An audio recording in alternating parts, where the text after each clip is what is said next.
Creek was originally a small mine that developed into quite a large mine between 1898 and 1912. It closed mainly due to lack of transport options for the miners at the time and low commodity prices back in 1912.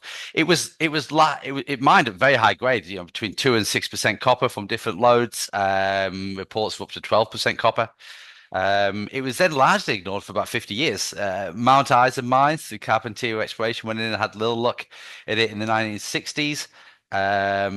Drilled a couple of holes. One of it hit old workings, and so didn't really intersect any of the lodes because they lost the hole basically. And then the other hole was off to the south, with the conclusion that there's very strong potential in the deposit, but you need to go into the central part and off to the north a little further in the mine. That's quite consistent with what we're doing.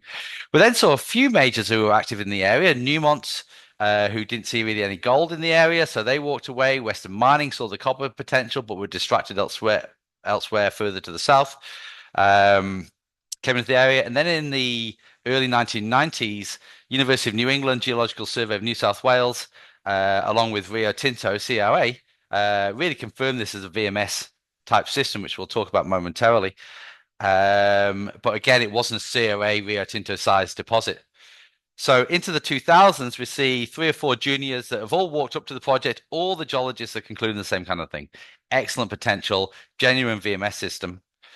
But the company's got distracted corporately and elsewhere, and that just leaves it in this perfect opportunity for OD6 Metals to come in on the back of all this work, but to essentially have a blank canvas on a genuine high grade copper project.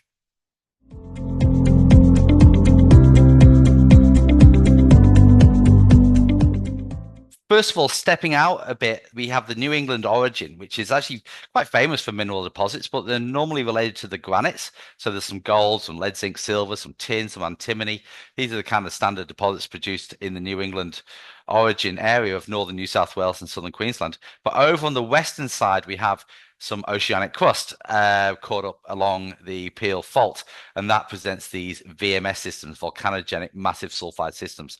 The comparable deposits for these kind of systems elsewhere around the world are Degussa in Western Australia, Beshi in Japan, Kidd Creek in Ontario.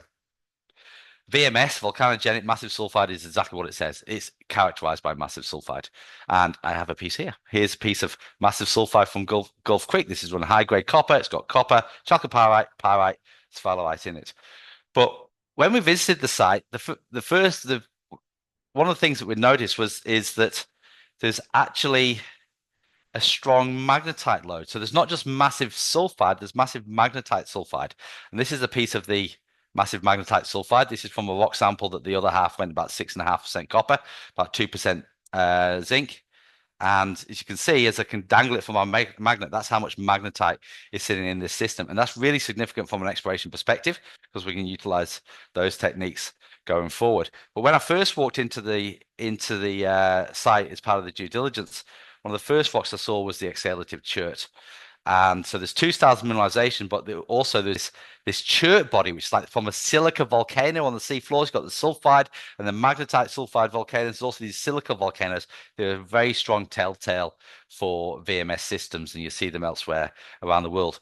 But the chert and the surrounding sediments are also carrying copper too. So whilst the old timers mined the high grade in the massive loads, the zones between appear to be carrying mineralization as well, based on the sampling that we did and as we've reported. So as we get on and start to drill this, we're hoping to see the potential for much wider its mineralization.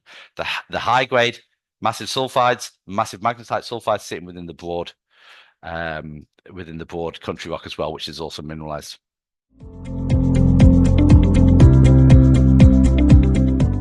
I think to understand Gulf Creek and the opportunity that goes into the future, we need to understand the past and through the lens of the historian. To see this as one of the finest high-grade copper loads in New South Wales, if not Australia, back at the turn of the 20th century, then to see all these hiatuses that run through the 20th century into the early 21st century, where people have walked up to the project and for one reason or another have got distracted by something else, but all seem to be reporting the same kind of thing, the quality of the opportunity that's presenting here. As we look towards the future with our acquisition of this project, we see copper as a future-facing metal. global copper demand is expected to continue to increase into the future. Indeed, it's the most important metal in energy transitions. We need to relay electricity networks. We need them for winding electric motors going forward. We see the great copper bulls. Well, BHP and Rio Tinto all got strong focuses on copper exploration and discovery. Robert Friedland, of course, is a massive copper bull. But even the US Geological Survey, who say that all the global demand for copper for the next 20 years to 25 years is greater than all the copper ever mined, and that's going back to the Bronze Age. So we see this as a metal that is not going away.